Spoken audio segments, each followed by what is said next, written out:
ಪ್ರತಿ ವರ್ಷದಂತೆ ಈ ವರ್ಷನೂ ಕೂಡ ಸರ್ಕಾರ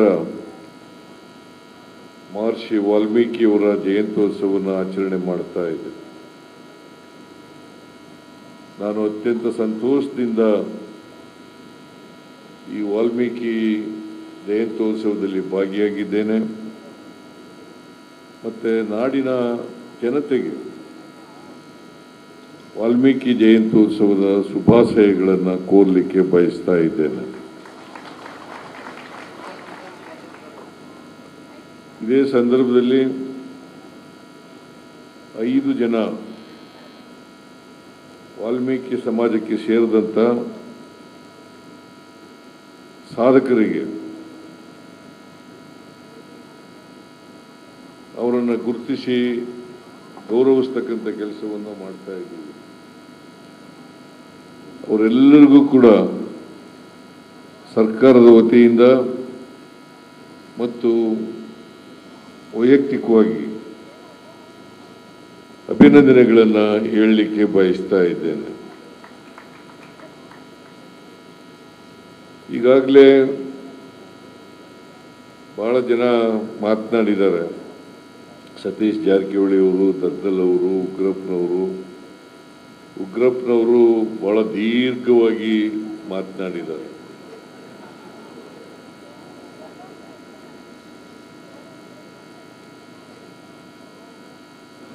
ಹಾಗಾಗಿ ನನ್ನ ಭಾರ ಕಡಿಮೆ ಮಾಡಿದ್ದಾರೆ.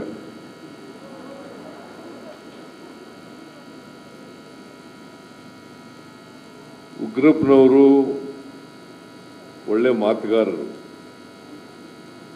ಒಳ್ಳೆ ಸಂಸದೀಯ ಪಟುನೂ ಕೂಡ. ಕೌನ್ಸಿಲ್ನಲ್ಲಿರುವಾಗ ಮತ್ತು ಲೋಕಸಭೆಯಲ್ಲಿರುವಾಗ, ಲೋಕಸಭೆಯಲ್ಲಿ ಬಹಳ ಕಡಿಮೆ ಅವಧಿಯಲ್ಲಿದ್ದು, ಆದರೂ ಕೂಡ ಎರಡೂ ಕಡೆ ತಮ್ಮ ಸಾಮರ್ಥ್ಯವನ್ನು ಪ್ರದರ್ಶನ ಮಾಡಿದ್ದಾರೆ. ಆದ್ದರಿಂದ ಇಲ್ಲೂ ಕೂಡ ಅವರ ಸಾಮರ್ಥ್ಯವನ್ನು ಪ್ರದರ್ಶನ ಮಾಡಿದ್ದಾರೆ. ಹಾಗಾಗಿ ನಾನು ಮೊದಲೇನಲ್ಲ, 1977ರಿಂದ ಉಗ್ರಪ್ಪನವರು ಪರಿಚಯ ಇರ್ತಕ್ಕಂಥವ್ರು. ಸೊ ಹಾಗಾಗಿ ನಾನು ಅವರಿಗೆ ಅಭಿನಂದನೆಯನ್ನು ಸಲ್ಲಿಸ್ತಕ್ಕಂಥದ್ದು ಅಗತ್ಯ ಇಲ್ಲ ಅಂತೇಳಿ ಭಾವಿಸ್ಕೊಂಡಿದ್ದೇನೆ. ಆದರೆ ಒಳ್ಳೆ ಮಾತುಕಾರರು. ಇವತ್ತು ಏನಾದರೂ ವಾಲ್ಮೀಕಿ ಬೇಡ ಮತ್ತು ನಾಯಕ ಅವರಿಗೆ ಎಷ್ಟಿ ದೊರೆತಿದ್ರೆ ಅದು ಉಗ್ರಪ್ಪ ಕಾರಣ ಅಂತಕ್ಕಂಥ ಮಾತುಗಳನ್ನು ಹೇಳಲಿಕ್ಕೆ ಬಯಸ್ತಾರೆ.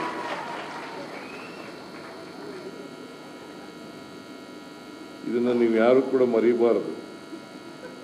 ಬೇರೆ ಯಾರು ಕಾರಣ ಅಲ್ಲ, ಉಗ್ರಪ್ಪನವರೇ ಕಾರಣ.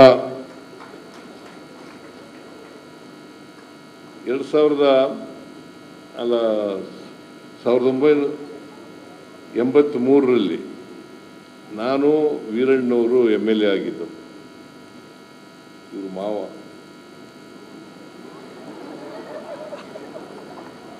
ನೀನು ಅಶೋಕ ಇರ್ಲಿಲ್ವಾ?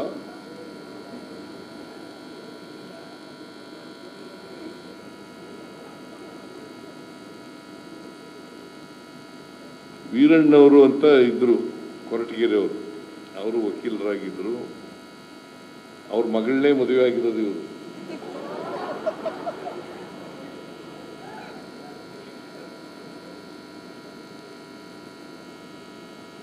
ಅದು ಕತೆ ಇವರು ಯಾಕೆ ಮದುವೆ ಆಯ್ತು ಅನ್ನೋದ್ರ ಬಗ್ಗೆ ಎಲ್ಲ ಹೇಳಕ್ ಹೋಗಲ್ಲ ನಾನು.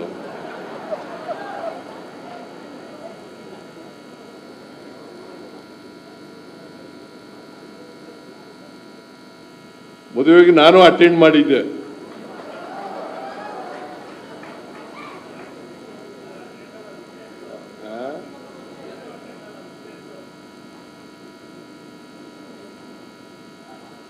ಅದು ಏನೇ ಇರಲಿ, ಅದು ವೈಯಕ್ತಿಕವಾದಂಥ ವಿಚಾರಗಳು. ನಾನು ವೀರಣ್ಣವರು MLA ಆಗಿರುವಾಗ, ರಾಮಕೃಷ್ಣ ಹೆಗ್ಡೆ ಅವರು ಮುಖ್ಯಮಂತ್ರಿ ಆಗಿರುವಾಗ ಸುಳ್ಳು ಸರ್ಟಿಫಿಕೇಟ್ ತಗೊಂಡಿದ್ದೀರಿ ಅಂತೇಳಿ ನಾಯಕರ ಮೇಲೆ ಮತ್ತೆ ಕುರುಬರ ಮೇಲೆ ಕೇಸ್ಗಳನ್ನು ಹಾಕಿದರು. ಕೇಸ್ಗಳು ಹಾಕಿ ಅವರು ಉದ್ಯೋಗನೂ ಕಳ್ಕೊಂಡ್ಬಿಟ್ಟಿದ್ರು. ಭಾಳ ಜನ ಉದ್ಯೋಗಗಳನ್ನು ಕಳ್ಕೊಂಡಿದ್ರು. ಸರ್ಕಾರಿ ಉದ್ಯೋಗಗಳಲ್ಲಿದ್ದವರು ಉದ್ಯೋಗಗಳನ್ನು ಕಳ್ಕೊಂಡಿದ್ರು. ನೀವು ಇತಿಹಾಸ ತಿಳ್ಕೋಬೇಕು. ಇದನ್ನು ಯಾಕೆ ಹೇಳ್ತಾ ಇದ್ದೀನಿ ಅಂತಂದರೆ, ಪ್ರತಿಯೊಬ್ಬರಿಗೂ ಕೂಡ ಇತಿಹಾಸ ಗೊತ್ತಿರಲಿ ಅಂತಕ್ಕಂಥ ಕಾರಣದಿಂದ. ನಾನು ವೀರಣ್ಣ ಅವರು ಇಬ್ಬರು ಹೋಗಿ ರಾಮಕೃಷ್ಣ ಹೆಗ್ಡೆ ಅವ್ರನ್ನ ಭೇಟಿ ಮಾಡಿ, ಈ ಯಾರ್ಯಾರ ಮೇಲೆ ಕೇಸ್ ಹಾಕಿದ್ದಾರೆ, ಕುರುಬರ ಮೇಲೆ ಮತ್ತು ವಾಲ್ಮೀಕಿ ಜನಾಂಗದವ್ರ ಮೇಲೆ, ಇವ್ರ ಮೇಲೆ ಏನೇನು ಕೇಸ್ಗಳು ಹಾಕಿದ್ದಾವೆ, ಕೆಲಸ ಕಳ್ಕೊಂಡಿದ್ದಾರೆ, ಅವ್ರನ್ನೆಲ್ಲ ಮತ್ತೆ ರೀಇನ್ಸ್ಟೇಟ್ ಮಾಡಬೇಕು ಮತ್ತು ಇದಕ್ಕೆ ಸ್ಟೇ ಕೊಡಬೇಕು, ಈ ಆದೇಶಕ್ಕೆ ಸ್ಟೇ ಕೊಡಬೇಕು ಅಂತ ಹೇಳಿದಾಗ ರಾಮಕೃಷ್ಣ ಹೆಗ್ಡೆ ಅವರು ದೊಡ್ಡ ಮನಸ್ಸು ಮಾಡಿ ಸ್ಟೇ ಕೊಟ್ಟರು. ಯಾರ್ಯಾರು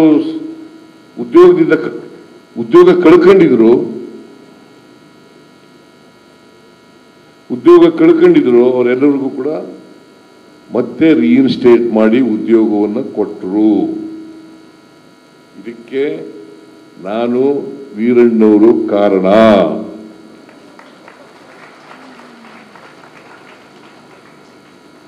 ಆಮೇಲೆ ರಾಮಕೃಷ್ಣ ಹೆಗ್ಡೆ ಅವರಿಗೆ ನಾವು ಮನವಿ ಮಾಡೋದು, ವಾಲ್ಮೀಕಿ ಜನಾಂಗದವರಿಗೆ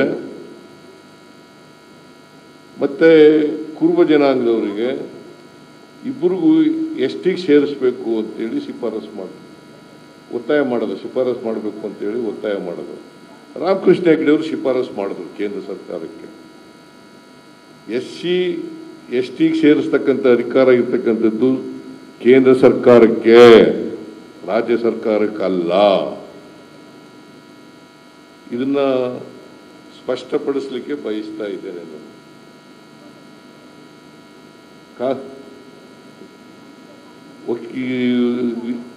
ಇವರು ಉಗ್ರಪ್ಪನವರು ವಕೀಲರು, ನನಗಿಂತ ಜಾಸ್ತಿ ಕಾನೂನಿನಲ್ಲಿ ಅನುಭವ ಜಾಸ್ತಿ ಇರ್ತಕ್ಕಂಥವ್ರು.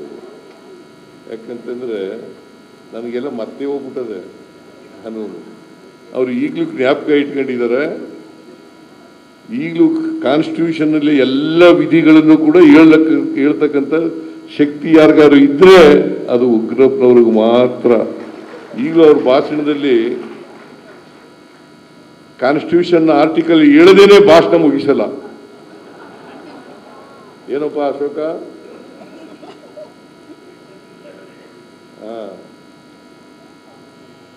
ಸೊ ಅದಕ್ಕೆ 340, 341, 342 ಅವೆಲ್ಲ ಹೇಳಿರೋದು. ನಾನು ಅವೆಲ್ಲ ಮರ್ತು ಬಿಟ್ಟಿದ್ದೀನಿ. ನಾನು ಲಾಯರೇ, ಆದ್ರೆ ಮರ್ತು ಬಿಟ್ಟಿದ್ದೀನಿ. ಅವರು ಇವತ್ತೂ ಕೂಡ ಕಾನೂನನ್ನ ಪ್ರಾಕ್ಟೀಸ್ ಮಾಡ್ತಾರೆ. ಹಾಗಾಗಿ ಅವರು ನನಗಿಂತ ಹೆಚ್ಚು ಕಾನೂನಲ್ಲಿ ತಿಳುವಳಿಕೆ ಇರ್ತಕ್ಕಂಥವ್ರು ಅಂತಕ್ಕಂಥದ್ದನ್ನ ಒಪ್ಪಿಕೊಳ್ತೇನೆ.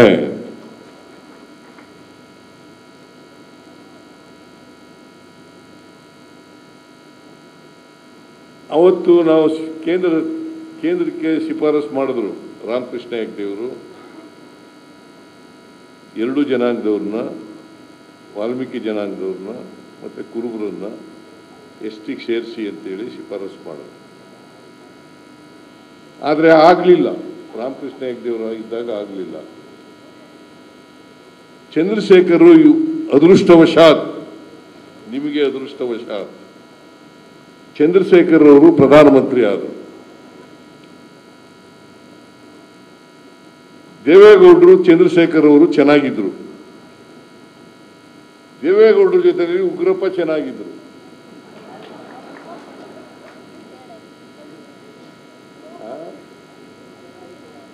ನಾನು ಚೆನ್ನಾಗಿದ್ದೆ ಬೇರೆ, ನಾನು ಬೇರ್ಪಟ್ಟೆ. ಆದರೆ ಅವರು ನನಗಿಂತ ಹೆಚ್ಚು ಕಾನೂನಲ್ಲಿ ತಿಳುವಳಿಕೆ ಇರ್ತಕ್ಕಂಥವ್ರು ಅಂತಕ್ಕಂಥದ್ದನ್ನ ಒಪ್ಪಿಕೊಳ್ತೇನೆ.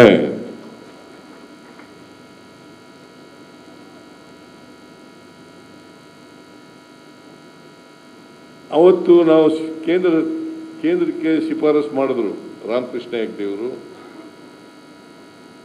2 ಜನಾಂಗದವ್ರನ್ನ, ವಾಲ್ಮೀಕಿ ಜನಾಂಗದವ್ರನ್ನ ಮತ್ತು ಕುರುಬರನ್ನ ಎಸ್ಟಿಗೆ ಸೇರಿಸಿ ಅಂತೇಳಿ ಶಿಫಾರಸು ಮಾಡಿದ್ರು. ಆದರೆ ಆಗಲಿಲ್ಲ. ರಾಮಕೃಷ್ಣ ಹೆಗ್ಡೆಯವರು ಇದ್ದಾಗ ಆಗಲಿಲ್ಲ. ಚಂದ್ರಶೇಖರ್ ಅದೃಷ್ಟವಶಾತ್, ನಿಮಗೆ ಅದೃಷ್ಟವಶಾತ್ ಚಂದ್ರಶೇಖರ್ ಅವರು ಪ್ರಧಾನಮಂತ್ರಿ ಆದರು. ದೇವೇಗೌಡರು ಚಂದ್ರಶೇಖರ್ ಅವರು ಚೆನ್ನಾಗಿದ್ರು. ದೇವೇಗೌಡರ ಜೊತೆಯಲ್ಲಿ ಉಗ್ರಪ್ಪ ಚೆನ್ನಾಗಿದ್ರು.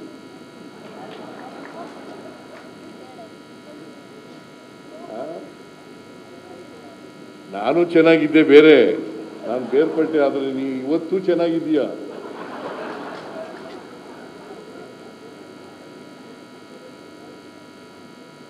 ದೇವೇಗೌಡರ ಜೊತೆ ಬಹಳ ಆತ್ಮೀಯವಾಗಿದ್ದಂಥವ್ರು ಇವರು. ದೇವೇಗೌಡರು ಹಿಡ್ಕೊಂಡು ಚಂದ್ರಶೇಖರ್ ಪ್ರಧಾನಮಂತ್ರಿ ಆಗಿದ್ದಾಗ ಅವ್ರನ್ನ ಒಪ್ಪಿಸಿ ವಾಲ್ಮೀಕಿ ಬೇಡ ಮತ್ತೆ ನಾಯಕ ಇವರನ್ನ ಎಸ್ಟಿ ಮತ್ತೆ ಇನ್ನೊಂದು ಯಾವುದು NAYAK ನಾಯಕ ಬೇಡ ವಾಲ್ಮೀಕಿ, ಆಮೇಲೆ ತಳವಾರ ಪರಿವಾರ, ಇಷ್ಟು ಜನರನ್ನ ನಾಯಕರ ಪಟ್ಟಿಗೆ ಅವು ಸಮೂಹ ಪರಿವಾರ ಮತ್ತೆ ಬೇಡ ಆಮೇಲೆ ತಳವಾರ ಇವು ಬಿಟ್ಟೋಗ್ಬಿಟ್ಟ. ಇನ್ನು ಉಳಿದವು ಎಸ್ಟಿಗೆ ವರ್ಗಕ್ಕೆ ಸೇರಿದೋ. ಇದು ಮಾಡಿಸ್ಲಿಕ್ಕೆ ಬೇರೆ ಯಾರು ಕಾರಣ ಅಲ್ಲ, mister Ugrappa.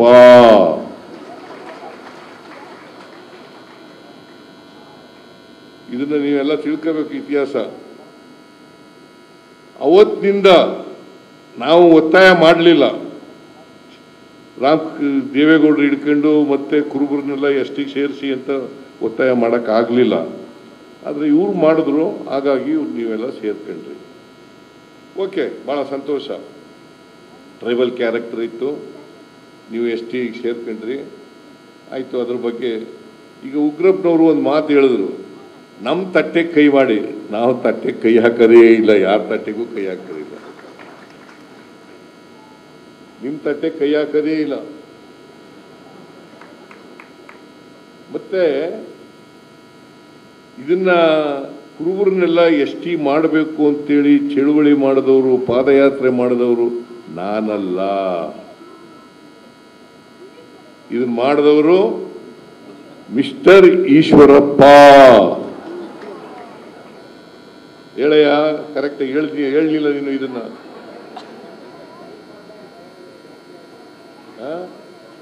Mister Eshwarappa, Basavaraj Bommai was the chief minister. ಆಗ ಇದನ್ನ ಮಾಡಿದ ಮೇಲೆ ಅಶೋಕ ಹೋದ ಅಲ್ಲಿಗೆ, ದೊಡ್ಡ ಸಭೆ ನಡೀತು. ನಾನು ಹೋಗಿರ್ಲಿಲ್ಲ ಅದಕ್ಕೆ, ಆ ಸಭೆಗೆ. ಈಶ್ವರಪ್ಪ, HM ರೇವಣ್ಣ ಹೋಗಿದ್ರು, ಆಮೇಲೆ ಸ್ವಾಮೀಜಿಗಳು ಅವರೆಲ್ಲ ಹೋಗಿದ್ರು. ಅವರು ಪಾದಯಾತ್ರೆ ಎಲ್ಲ ಮಾಡಿ ಬಂದಿದ್ರು. ನಾನು ಇನ್ಫ್ಯಾಕ್ಟ್ ಆ ಸಭೆಯಲ್ಲಿ ಹೋಗಿರಲಿಲ್ಲ. ಆಗ ಬಸವರಾಜ ಬೊಮ್ಮಾಯಿ ಚೀಫ್ ಮಿನಿಸ್ಟರ್ ಆಗಿರುವಾಗ ಅವರ ಮನವಿ ತಗೊಂಡು ಶಿಫಾರಸು ಮಾಡಿದವರು ಬಸವರಾಜ ಬೊಮ್ಮಾಯಿ, BJP, ನಾನಲ್ಲ.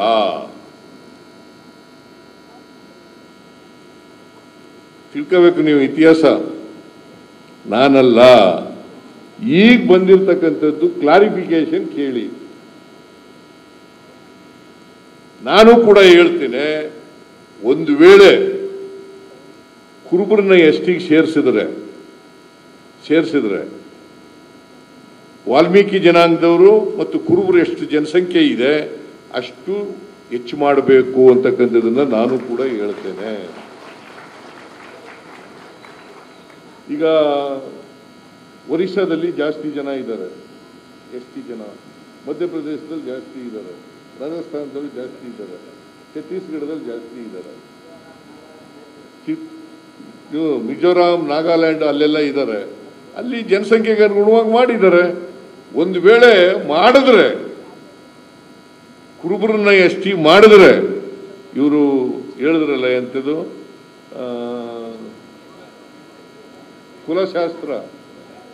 ಕುಲಶಾಸ್ತ್ರ ಮಾಡಿ ಎಸ್ಟಿಗೆ ಬರೋದಾದ್ರೆ ಮತ್ತೆ ಕೇಂದ್ರ ಸರ್ಕಾರ ಮಾಡೋದು ರಾಜ್ಯ ಸರ್ಕಾರ ಅಲ್ಲ.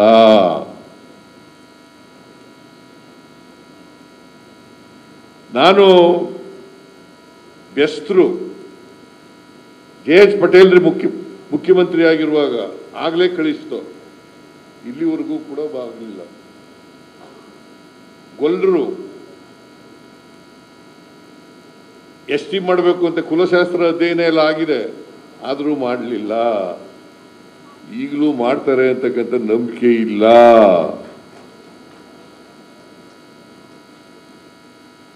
ಒಂದು ವೇಳೆ ಮಾಡಿದ್ರೆ ಜನಸಂಖ್ಯೆಗೆ ಅನುಗುಣವಾಗಿ ಮಾಡಲಿ, ಅದು ನಿಮಗೂ ತೊಂದರೆ ಆಗಲ್ಲ, ಯಾರಿಗೂ ತೊಂದರೆ ಆಗಲ್ಲ ಅಲ್ವಾ?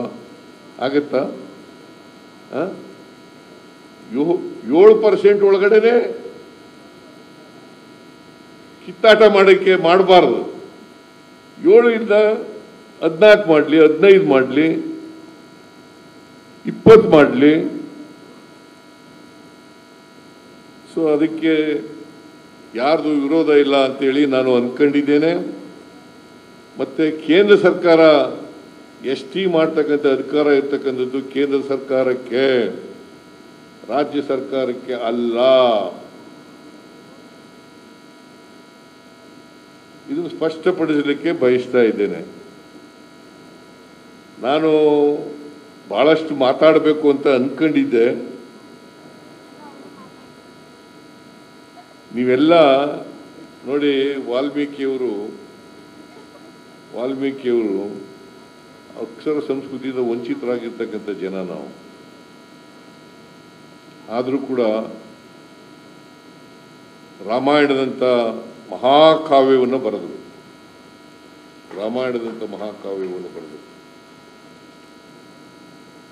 ಅದು ಮಾನವೀಯ ಮೌಲ್ಯಗಳನ್ನು ಎತ್ತಿಡಿತಕ್ಕಂಥ ಪ್ರಯತ್ನವನ್ನು ಮಾಡಿದರು. ವಾಲ್ಮೀಕಿಯವರು ಜಾತಿನಲ್ಲಿ ವಾಲ್ಮೀಕಿ ಅಷ್ಟೇ ಜಾತಿ, ಆದರೆ ಯಾವ ಜಾತಿಗೂ ಸೇರಿರಲಿಲ್ಲ.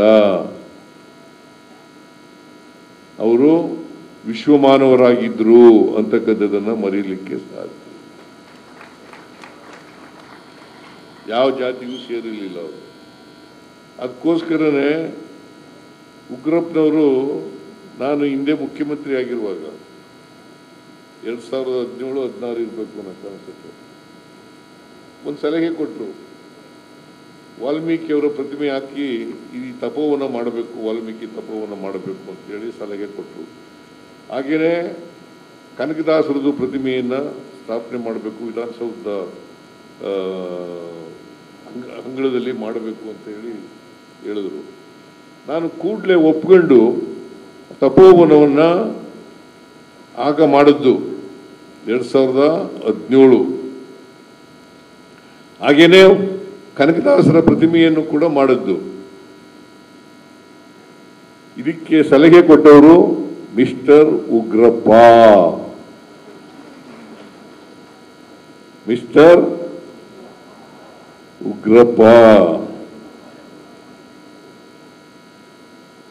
ಅದನ್ನು ಮಾಡಿ ಈಗ ವಿಧಾನಸೌಧದ ಅಂಗಳದಲ್ಲಿ ಈ ಪ್ರತಿಮೆಗಳನ್ನು ಮಾಡಿ ದಿನಾ ನೆನ್ಕೊಳ್ತಕ್ಕಂಥ ಕೆಲಸವನ್ನು ಮಾಡಲಿಕ್ಕೆ ಬಯಸ್ತೇನೆ. ಮತ್ತೆ ಅದು ಕ್ಲೀನ್ ಮಾಡಬೇಕು ಅಂತ ಹೇಳಿದರೆ ಅದನ್ನು ಕ್ಲೀನ್ ಮಾಡಿಸೋಣ, ಪ್ರತಿನಿತ್ಯ ಕ್ಲೀನ್ ಮಾಡಬೇಕು ಅಂತಕ್ಕಂಥ ಅದನ್ನು ವ್ಯವಸ್ಥೆ ಮಾಡ್ರಿ. ಆಮೇಲೆ ನಮ್ಮ ಸರ್ಕಾರ ಮಾಡದ್ದು, ಯಾಕೆ ನಾವು ನಂಬಿಕೆ ಇಟ್ಕೊಂಡಿರ್ತಕ್ಕಂಥದ್ದು ಸಮಪಾಲು ಸಮಬಾಳು ಆಗಬೇಕು ಎಲ್ರಿಗೂ ಅಂತ. ಯಾವುದೇ ಸಮಾಜ ಇರಲಿ, ಯಾವುದೇ ಧರ್ಮ ಇರಲಿ, ಎಲ್ಲ ಜಾತಿಯಲ್ಲಿರ್ತಕ್ಕಂಥ ಬಡವರು ಅವ್ರಿಗೆ ನ್ಯಾಯ ಕೊಡಬೇಕು ಅಂತಕ್ಕಂಥದ್ದು, ಅವಕಾಶಗಳನ್ನು ಕಲ್ಪಿಸ್ಕೊಡ್ಬೇಕು ಅಂತಕ್ಕಂಥದ್ದು ನಮ್ಮ ಉದ್ದೇಶ. ಯಾವುದೇ ಜಾತಿ ಇರಲಿ. ಅದಕ್ಕೋಸ್ಕರನೇ ಆಂಜನೇಯ ಸೋಷಿಯಲ್ ವೆಲ್ಫೇರ್ ಮಿನಿಸ್ಟರ್ ಆಗಿದ್ದು. ನಾನು ಹೇಳಿದೆ, ನೋಡಪ್ಪ, ಪರಿಶಿಷ್ಟ ಜಾತಿ ಪರಿಶಿಷ್ಟ ವರ್ಗದವ್ರಿಗೆ ಅವರು ಸಂಖ್ಯೆಯಲ್ಲಿ 24.1% ಇದ್ದಾರೆ.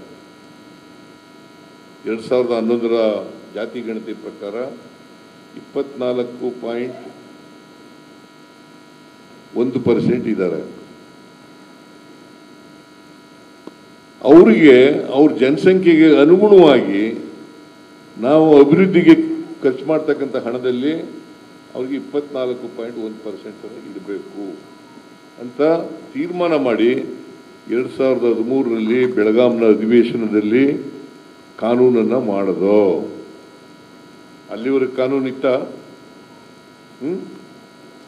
ಇತ್ತೇನ್ರಿ? ಈಗ ಎಲ್ಲ ಬುರುಡೆ ಹೊಡಿತಾರೆ ಬಹಳ. ಕಾನೂನು ಹೇಳಿ ನೀವೇ. ಇರಲಿಲ್ಲ. ಅವತ್ತು 2014-15ರಿಂದ ಇದು ಜಾರಿಗೆ ಬಂತು. ಅವತ್ತು ಎಷ್ಟಿತ್ತು ಗೊತ್ತಾ? SCP TSP 5,000-6,000 ರೂಪಾಯಿ ಇತ್ತು. ನಾನು ಈ ಕಾನೂನು ಮಾಡಿದ ಮೇಲೆ 14-15ರಲ್ಲಿ 15,894 ಕೋಟಿ ರೂಪಾಯಿಗಳು ಕೊಟ್ಟೋಯ್ತು. ಎಷ್ಟು? 15,894 ಕೋಟಿ. ಅದರಲ್ಲಿ 7% ST ಜನರಿಗೆ. ಈಗ ಎಷ್ಟಿದೆ ಗೊತ್ತಾ? ಈ ವರ್ಷ ಎಷ್ಟಿದೆ ಅಂತ? 25-26ರಲ್ಲಿ 42,017 ಕೋಟಿ. ಯಾರು ಮಾಡಿದದು ಇದನ್ನ? ಸಿದ್ದರಾಮಯ್ಯ, ಕಾಂಗ್ರೆಸ್ ಸರ್ಕಾರ. ಆಂಜನೇಯ ಏನು ಉಗ್ರಪ್ಪ, ಇದು ಹೇಳಲೇ ಇಲ್ಲ ನೀನು.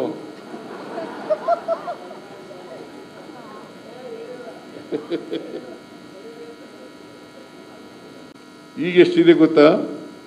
ಈ ವರ್ಷ ಎಷ್ಟಿದೆ ಅಂತ? 25-26ರಲ್ಲಿ 42,017 ಕೋಟಿ.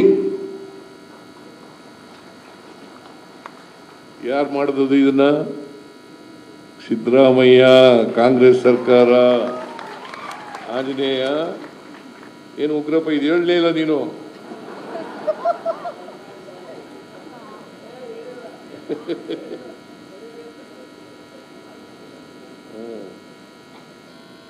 ನಾನು ಅನ್ಯಾಯ ಮಾಡ್ತೀನ? ST ಜನರಿಗೆ ಅನ್ಯಾಯ ಮಾಡ್ತೀನ? SC ಜನರಿಗೆ ಅನ್ಯಾಯ ಮಾಡ್ತೀನ? ದಾರಿ ತಪ್ಪಿಸ್ತಕ್ಕಂಥವ್ರು ಏನೇನೋ ಹೇಳ್ತಾರೆ. ಅವ್ರು ಏನೂ ಮಾಡಿಲ್ಲ. SC ST ಜನರಿಗೆ ಏನೂ ಮಾಡಿಲ್ಲ, ಆದ್ರೂ ಬುರುಡೆ ಹೊಡೆಯೋದು.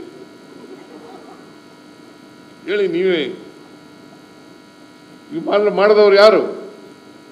SCP TSP ಕಾಯ್ದೆಯನ್ನು ಮಾಡಿದವರು ನಾವು, ಕಾಂಗ್ರೆಸ್ ಸರ್ಕಾರ. ಏನ್ರಿ ಗೊತ್ತಾಯ್ತೇನಾ?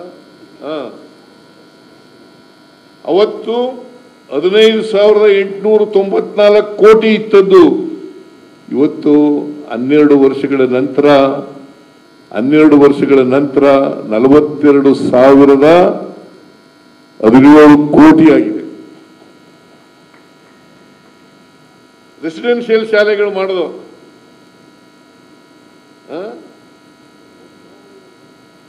ಹೋಬಳಿಗೊಂದು 870-80 ಎಷ್ಟ ಇದ್ದಾವೆ? ಎಷ್ಟಪ್ಪ? 879 ಇದ್ದಾವೆ. ಅದರಲ್ಲಿ 156 ST ಜನಾಂಗದವರಿಗೆ ಇದ್ದಾವೆ.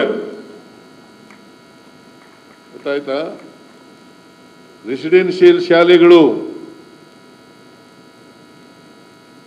ಕಳೆದ ವರ್ಷ 25-26ರಲ್ಲಿ 10 ರ್ಯಾಂಕ್ಗಳು, ಫಸ್ಟ್ 10 ರ್ಯಾಂಕ್ಸ್ ತಗೊಂಡಿದ್ದಾರಲ್ಲ, ಅದರಲ್ಲಿ 19 ಜನ ವಿದ್ಯಾರ್ಥಿಗಳು ST ಜನಾಂಗಕ್ಕೆ ಸೇರಿದವರು.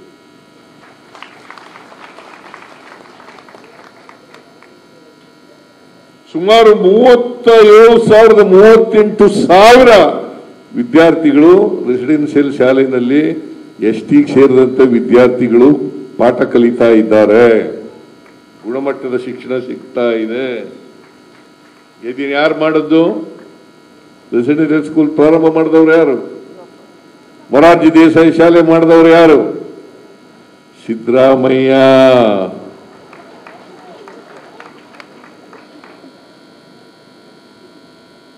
ನಿಮಗೆಲ್ಲ ಇತಿಹಾಸ ತಿಳ್ಕೋಬೇಕು.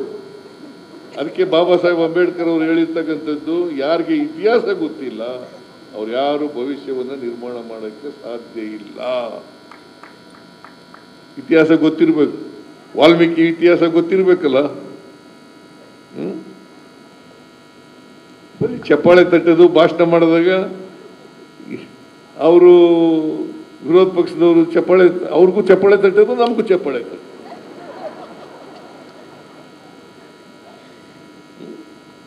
ದಯಮಾಡಿ ನಿಮ್ಮಲ್ಲಿ ಕೈ ಮುಗಿದು ಪ್ರಾರ್ಥನೆ ಮಾಡ್ತೀನಿ, ನೀವು ಯಾರು ನಿಮ್ಮ ಪರ ನಿಲ್ತಾರೆ, ಅಧಿಕಾರದಲ್ಲಿದ್ದಾಗ ನಿಮ್ಮ ಪರವಾಗಿ ಮಾಡ್ತಾರೆ, ಅವ್ರ ಜೊತೆ ನಿಲ್ಲಿ.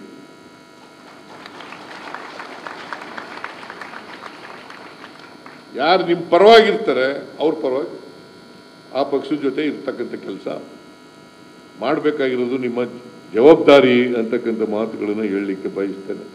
ಡಿಮ್ಯಾಂಡ್ ಮಾಡೋದು ತಪ್ಪಲ್ಲ, ನಿಮ್ಮ ಹಕ್ಕುಗಳನ್ನು ಪ್ರತಿಪಾದನೆ ಮಾಡ್ತಕ್ಕಂಥದ್ದು ತಪ್ಪಲ್ಲ, ನಿಮ್ಮ ಜನಾಂಗಕ್ಕೆ ಬೇಕಾದಂಥ ಸವಲತ್ತುಗಳನ್ನು ಕೇಳ್ತಕ್ಕಂಥದ್ದು ತಪ್ಪಲ್ಲ. ಕೇಳಬೇಕು, ಕೇಳೇ ಪಡ್ಕೋಬೇಕು. ಅದಕ್ಕೆ ಬಾಬಾ ಸಾಹೇಬ್ ಅಂಬೇಡ್ಕರ್ ಅವರು ಏನು ಹೇಳಿದ್ದಾರೆ?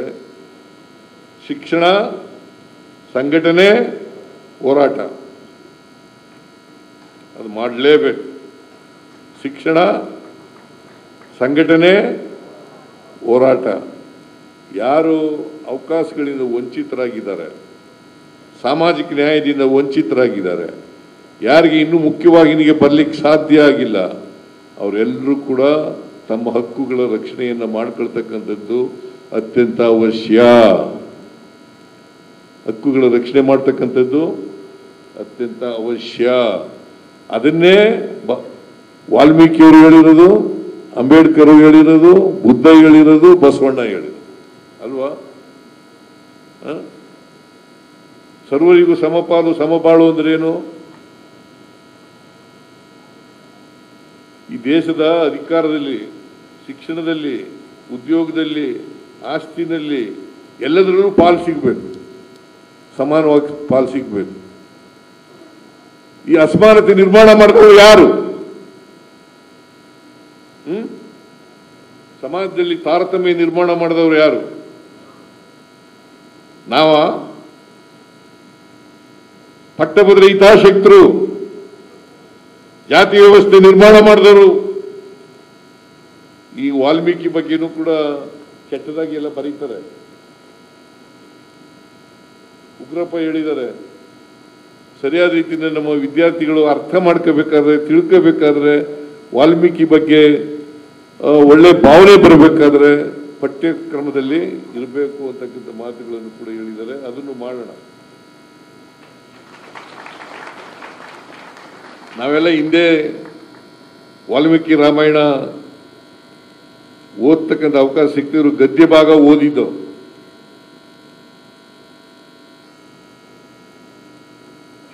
ಅದಕ್ಕೆ ವಿದ್ಯೆ ಇದೆಯಲ್ಲ, ಯಾರಪ್ಪನ ಮನೆ ಸೊತ್ತಲ್ಲ.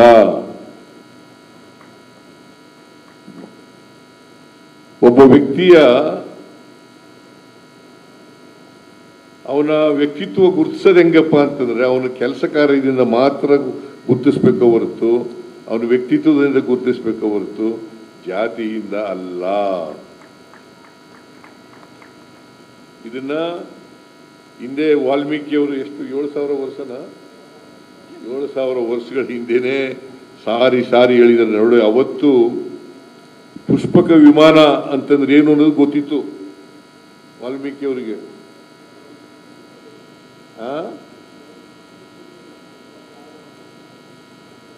ಪುಷ್ಪಕ ವಿಮಾನ, ರಾವಣ ಪುಷ್ಪಕ ವಿಮಾನದಲ್ಲಿ ಹೋಯ್ತಿದ್ದ ಅಂತ ಹೇಳ್ತಾರೆ. ನೋಡಿ, ಆ ಕಲ್ಪನೆ ಇದೆಯಲ್ಲ, ಆ ಕಲ್ಪನೆ ಅವತ್ತೇ ವಾಲ್ಮೀಕಿ ಅವರಿಗೆ ಬಂದಿತ್ತು. ಆ ಯುದ್ಧದಲ್ಲಿ ಉಪಯೋಗಿಸ್ತಕ್ಕಂಥ ನಿಮ್ಮ ಜಾತಿನಲ್ಲಿ ಇದೆಯಲ್ಲ, ಯಾರು ಇದು ಗೊತ್ತಿದೆ, ನೀವು ತಿಳ್ಕೋಬೇಕು. ಏಕಲವ್ಯನ ಕಥೆ ಗೊತ್ತಿದೆಯಾ? ಏಕಲವ್ಯ ಬೇಡರ ಜಾತಿ ಸೇರಿದವನು.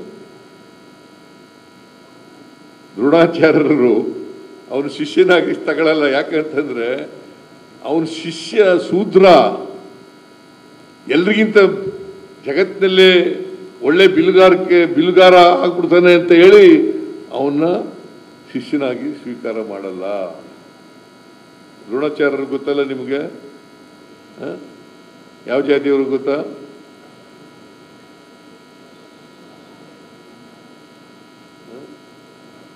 ಬ್ರಾಹ್ಮಣರು. ಯಾವ ಜಾತಿ ಇರಲಿ, ಕ್ಷತ್ರಿಯರು ಮಾತ್ರ ಬಿಲ್ಲು ವಿದ್ಯೆ ಕಲಿಸ್ತೀವಿ ಅಂತ ಹೇಳಿ ಚಿತ್ರಣ ವ್ಯವಸ್ಥೆನಲ್ಲಿ 2ನೇ ಸ್ಥಾನನ 3ನೇ ಸ್ಥಾನನ ಇರೋದು ಉಗ್ರಪ್ಪ. ಕ್ಷತ್ರಿಯರಿಗೆ 2ನೇ ಸ್ಥಾನ, ಚಿತ್ರವರ್ಣ ವ್ಯವಸ್ಥೆಯಲ್ಲಿ 2ನೇ ಸ್ಥಾನದಲ್ಲಿರೋದು. ಅವ್ರಿಗೆ ಮಾತ್ರ ಪಾಂಡವರಿಗೆ ಕೌರವರಿಗೆ ವಿದ್ಯೆ ಕಲಿಸ್ತಕ್ಕಂಥ ಕೆಲಸ ಮಾಡ್ತಾ ಇದ್ರು, ಬಿಲ್ಲು ವಿದ್ಯೆ. ಇವನು ಬೇಡ್ರವನು ಅಂತೇಳಿ ಇವನಿಗೆ ಬಿಲ್ಲು ವಿದ್ಯೆ. ದ್ರೋಣಾಚಾರ್ಯರ ಮೂರ್ತಿ ಇಟ್ಕೊಂಡು ಅವ್ರನ್ನ ಸ್ಮರಿಸ್ಕೊಂಡು ವಿದ್ಯೆ ಕಲಿತಾರೆ. ಯಾರು? ಏಕಲವ್ಯ. ಒಂದ್ಸಾರಿ ಬೇಟೆಗೆ ಹೋಗ್ತಾರೆ, ಪಾಂಡವರು ಕೌರವರೆಲ್ಲ ಬೇಟೆಗೆ ಹೋಗ್ತಾರೆ. ಆ ಬೇಟೆ ಹೋಗಾಗ ನಾಯಿ ಮುಂದಿಟ್ಕೊಂಡು ಹೋಗ್ತಾ ಇರ್ತಾರೆ. ಈ ನಾಯಿ ಬೊಗಳೋದು ಕೇಳಿ ನಾಯಿ ಕಾಣದೇ ಹೋದ್ರೂ ಕೂಡ ಏಕಲವ್ಯ ಬಿಲ್ಲು ವಿದ್ಯೆ ಮಾಡಿ ಬಾಯಿಗೆ ಹೊಡಿ